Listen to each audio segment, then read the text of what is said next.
This briefing is intended to provide information on a critical incident that occurred in the city of Buffalo on August 13th, 2025, involving officers from the Cheektowaga Police Department.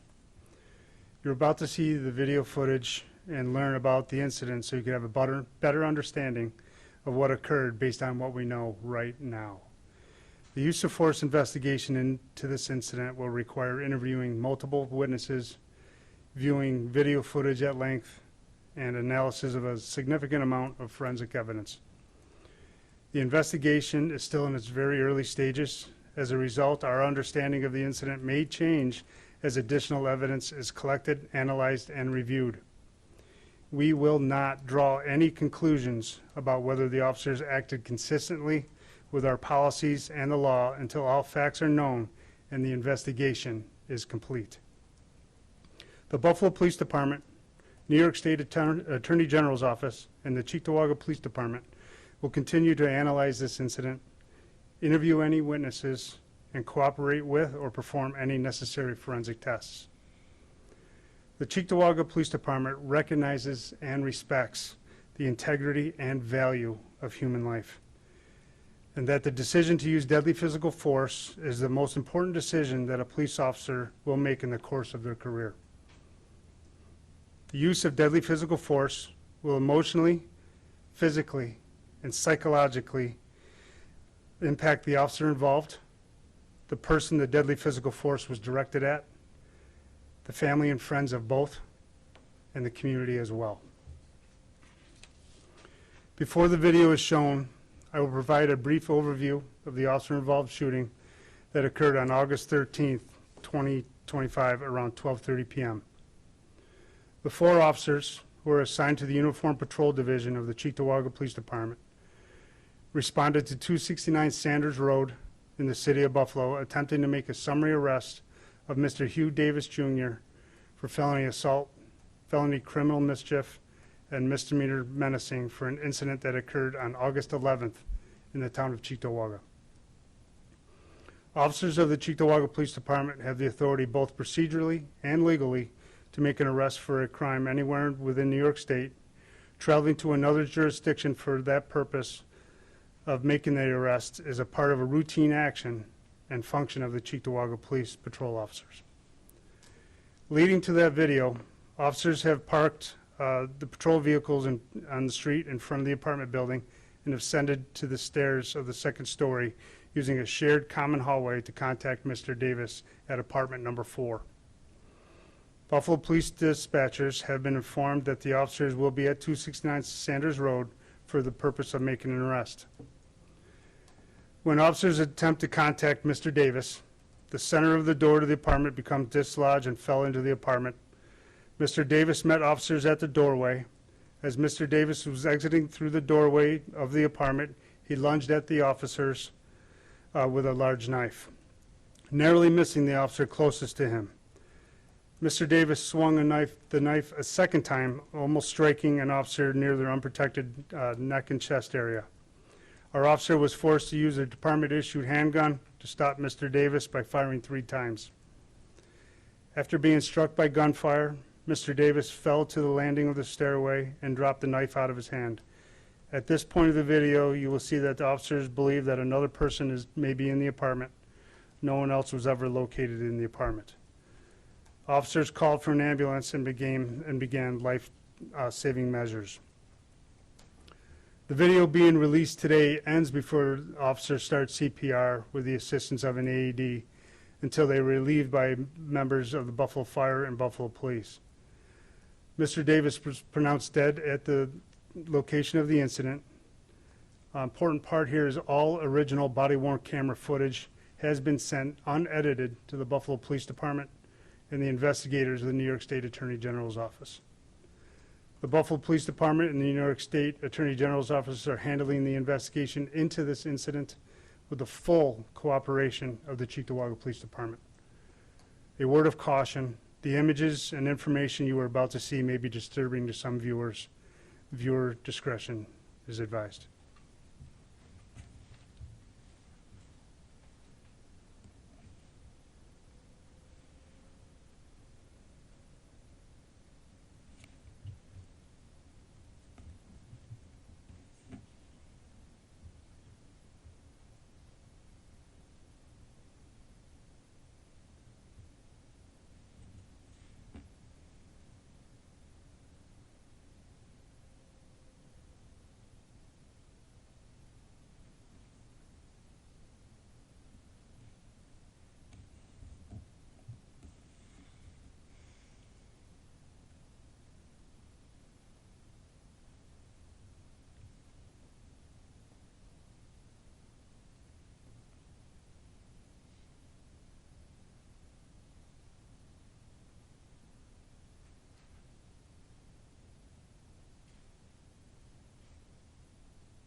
Mr. Davis, you lost some property. We're just trying to return it to you.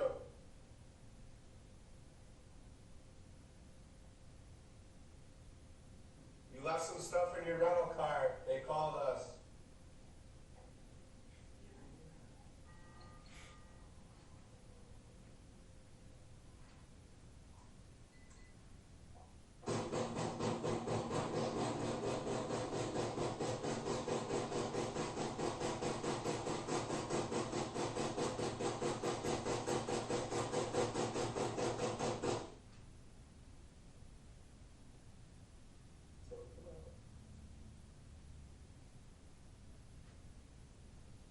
Mr. Davis, you lost some property in your rental car. We're here to give it back.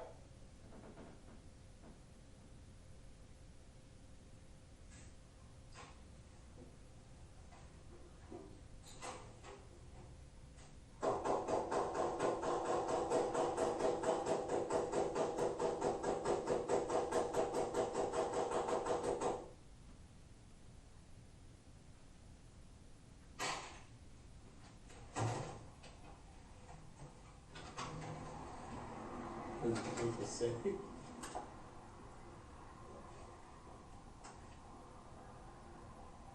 Yes, yeah.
one suspect down. Where is he? We need to get a med kit. Can you guys hold that door?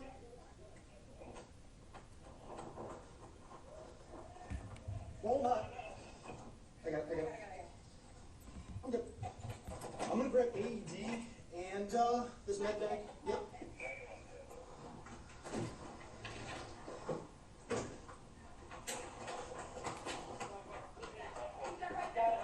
Cheektowaga Police, come to the door with your hands up! You guys good? Yeah, we're good.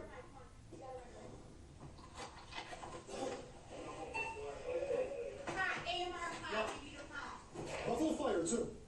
I'll send it off.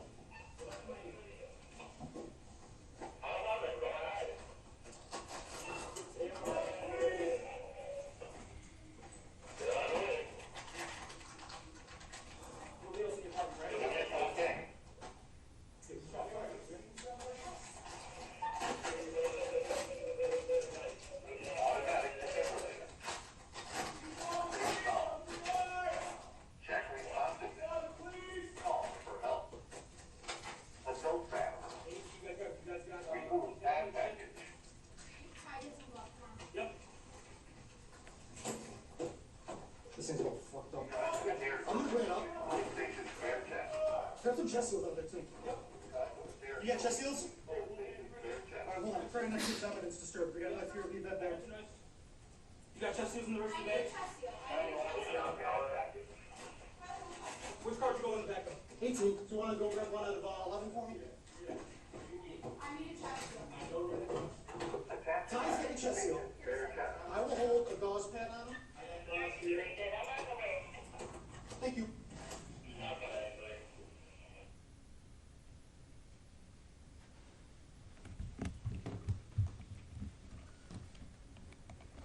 I'll now answer questions. It appeared that the second swing was toward the officer that fired the three shots. Is that correct? No, it was at the one officer that was going in to make to put hands on, and the officer that fired the rounds actually pulled that officer out of the way, basically saving the life of that officer. We heard one of the officers, repeat, you lost some property, we're just trying to give it back to you. Can you talk a little bit about that tactic that they were using there? Yes, that was actually in relation to a rental car that he had actually returned, and the officers were using that to get him to come to the door. Can you identify the officers? I won't identify the officers at this time. Per policy and for the officers involved, the trauma that they're experiencing, their families are experiencing, and the safety of both. So at what point will you release the names? As the investigation continues. Can you talk about the panel that fell out? It seems like they purposely pushed it out, that they saw that it was loose, and Right. they said, well, we are knocking. Right. As I mentioned before, I can't conclude any thing that happened in the video until the investigation is complete. Do you know if the officers were aware that, we've heard from Hugh Davis's family, that he had been hospitalized at the VA psychiatric unit for a month prior to this, and that's why he had been evicted from this apartment. Were they aware of his mental health state? We had the opportunity to meet with the family members yesterday to show them the video. At that meeting, we were able to get a better understanding of the history with Mr. Davis, but I won't go into that up here. I won't disparage him. No, I'm just, in terms of, were they aware that there was a Yes. potential psychiatric situation? Yes, they were aware, yes. When they went to the door? Our officers, I can't comment on that, but the family was aware, yes. No, family, I know, no. Were your officers, when they went to the door, they were there to go arrest him for this incident? As I said, this is early in the investigation. We haven't had a chance to talk to the officers yet. Is there anything you can tell us about the stay away order of protection? That I don't have the information on, but we could follow up when the investigation allows. Were there just 3 officers outside the door? I just watching the footage. The 4th thing you can see in the last Hard body cam. Where was the fourth officer somewhere else? The fourth officer was around the back. It was confirmed they didn't find anybody else in the apartment. Correct. Where were the shots? Where did they hit? Were they all? That I don't have that information. So the family was allowed to see this on the weekend? Yes, yep, last night. Okay. And then, I understand they're meeting with the AG's office today too? Can you talk about what's going on with the investigation, just where they are? That's what I believe. With talking to the investigators yesterday, I know they were reaching out to the family to meet with the family today. All officers still on paid administrative leave. Yes, they will remain on paid administrative leave until the investigation is concluded. That process can take months, correct? Yes. Did the family have any questions for you after they saw the body cam footage? They had a couple questions. They were concerned about our officers and so forth. But as far as the incident that occurred, they were understanding of the incident. Could you say how much experience each of the officers has on the force that were involved? The most experienced officer there had, if I'm not mistaken, about 10 years, and then all the way down to about 2 years, 3 years on the job. Can you tell us about the victim at the hotel? What do you know what happened at the hotel? So once, as I mentioned before with the hotel, that he was in his hotel room. He destroyed or broke the TV in his room. He was being evicted from the room. The manager provided him, or the clerk provided him, with the bill for his stay and for the TV. He left, noticed that the price of the TV was on there, came back, argument ensued, he became irate, took the computer monitors, was throwing it at the clerk, the credit card machine, the phones, and so forth were all thrown at the clerk, forcing her to retreat into the back room and seek safety back there. At that point, a male employee came and tried to escort Mr. Davis out the door, at which point Mr. Davis turned and punched the male employee, rendering him unconscious. He was transported to the hospital where he was put into an induced coma. And the injuries beyond that, I don't have that information. Do you know how old that male person, the one who was punched, was? I do not, I'm sorry. Is he still in a medically induced coma? I'm sorry? Is he still in a medically induced coma at this time? We were following up with the hospital today. I know they were trying to wake him up on Friday. Was there something about the punch that made him suffer such an injury that he needed an induced coma? Would it be its head on the way down or something? Or? So, I can make assumptions, but without knowing for sure, I can't really comment on that. I don't know if he hit his head on the floor. I don't know if from the punch itself, it was brain swelling, brain bleed. Could be all those factors involved. How are your officers doing mental health-wise? They're doing as best they can do. They're very affected by this. We have, fortunate for our police department, that we have a very good peer counseling program. We're also partnered with the Western New York Law Enforcement Assistance Program, we have clinicians through our wellness policy that our officers are available. They're culturally competent as far as knowing what happens with law enforcement. So our officers have the opportunity to go and see them. Our behavioral health program is inept. We have our own behavioral health person here in the building that helps us follow up with mental health within the community. So as far as the mental health, we're pretty much very well covered. Do you have the timing of, like, when you got there, when the officers got there, how long? I mean, I we can check on it, but like, and then in terms of how quickly that just suddenly turned into a violent situation. So if you were to look at the timeline, the time when the door came in to the end of the third shot was less than 3 seconds. So it was quick. Is that body cam time on the timestamp accurate? Yes. Yep. It's in the upper right-hand corner. That's gonna be all the time, yeah. Okay. Just one thing I want to talk about is you know, with these incidents, we look at the totality of the circumstances. You know, this is just not a snapshot. I can't sit and just look at the video and make a judgment on what the officers did right and what they did not. We have to be able to, as I said, look at the totality. So the evidence that is collected, the statements that we're going to look at. You know, it's easy for us to sit up here and kind of Monday morning quarterback the event, but without knowing exactly what my officers were going through, what they were thinking, what they were feeling at that time, it's not fair to them to make a judgment. So, thank you very much.